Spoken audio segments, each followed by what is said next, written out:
یا تو اس راستے کے اندر اپنی جان دے دوں گا اور یا پھر اس عمل کو غالب کر کے رہوں گا۔ تو انہوں نے کہا یا ابن اخی کل ما اجبتا، اے میرے بھائی کے بیٹے جو دل میں آتا ہے کہو میں تمہارے ساتھ ہوں۔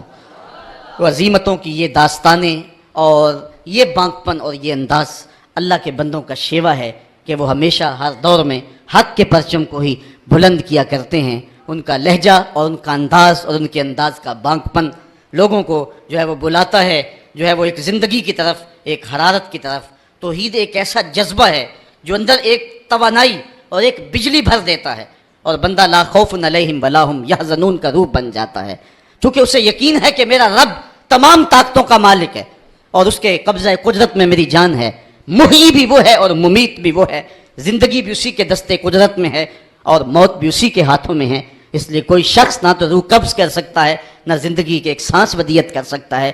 اس لیے وہ لوگوں سے ڈرے بغیر پوری قوت کے ساتھ حق کا پرچم تھام کے میدان عمل میں بڑھتا رہتا ہے۔ آج جس دور میں ہم جی رہے ہیں اور زندگی گزار رہے ہیں، اس دور میں توحید ہمارے مناظروں کا بحث تو بن گئی، لیکن توحید سے وہ جو حرارت ملتی تھی، جس سے مردہ قوموں کے اندر زندگی پیدا ہوتی تھی، آج وہ حرارت چھنتی